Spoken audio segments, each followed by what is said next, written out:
President Cyril Ramaphosa has announced plans to deploy the army in Gauteng to assist police in combating illegal mining operations and related gang activity. Now, the deployment aims to also curb gang wars that are linked to unlicensed mining, which authorities say threaten public safety and also undermine the rule of law. Ramaphosa emphasized that the military intervention could also help stabilize the sector and also boost the economy by securing mining areas and deterring criminal networks. Dr. Llewellyn MacMaster is the chairperson of the Cape Crime Crisis Coalition. He joins us now to further unpack the army being deployed to fight crime in these notorious hotspots. Dr. MacMaster, it's a pleasure. I was supposed to have you yesterday. So last time you and I had a similar conversation and it was geared more towards the crime stats. And I want us to start with that very point where we spoke about the seemingly unabated gang violence and gang-related criminality, specifically in places like the Cape Flats. Do you believe this move by the president will actually aid in dealing effectively with these crimes? Good afternoon. Good afternoon, and thanks again for having me.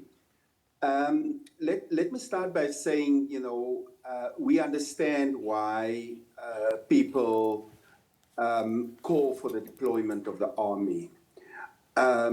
People are very, very traumatized because of this violence. Mm-hmm. People are desperate for peace and safety in their communities. People are tired of picking up bodies and, attending funerals. It's not just the mass killings, it is the daily shootings happening. And it is understandable, therefore, that calls for the deployment of the army come from community. It's the same thing with bring back the death penalty and stuff like this. But as the Cape Crime Crisis Coalition, we,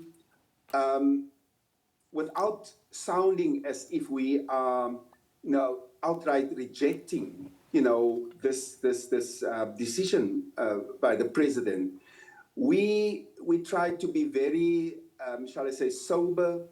We look at similar steps taken in the past. We look at where the failures in terms of the police system occurs and how all of this have actually contributed to the situation that we are now, where gangs, act with impunity and terrorizes communities. But we are not convinced that deploying the army will bring about the results that everyone is hoping for. I think that's the long and the short of it. And Doctor, is it not too little too late? The issue of gang crime in the Cape Flats has long been a fact. Those who directly suffer the impact, as you've just alluded to, of their young children being recruited into gangs and subsequently killed, the children dying from stray bullets during rival gang disputes, the continuous cycle of poverty, and the list goes on and on. Residents and communities have been begging the government to deal with this matter to no avail. But now that there's zamazamas in Gauteng, suddenly the army is being deployed. Yeah, and while we have always pushed for the fact or emphasized the fact that the government has a constitutional duty to protect its citizens, to provide safety. True. But the same old that has not delivered results cannot be rehashed. And to put it bluntly, in the year of elections. We have listened to so many promises. We have listened to commitments by the president.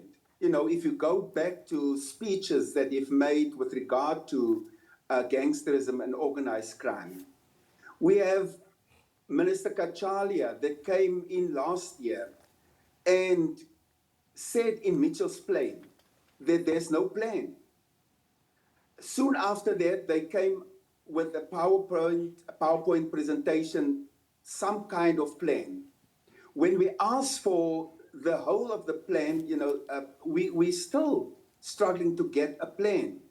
So the police have been quite aware, but if they are in denial And if they refuse really to listen to people from communities, it's going to be failure over and over again. From the side of the Cape Crime Coalition, we are not a negative body that just want to criticize the government. We have been engaging with the Minister of Police. We have been engaging with the provincial minister. We have committed ourselves to, in our words, to co-design a plan that will at least focus on, the crime hotspots, the police stations that keep on appearing on the list of states. But we have done more because we look at these and say, what is there that has not been explored? And that is why we've written to the Premier at the end of November last year, asking for him to declare a state of disaster. This changed the narrative from just a police and security matter to really looking holistically with the different departments of government working together with the police on all the levels, national, provincial and local. Absolutely. But it also gives the communities a chance to be actively involved where it matters. And that is what we are calling for and pushing for at the moment, but we, in a sense, are being ignored.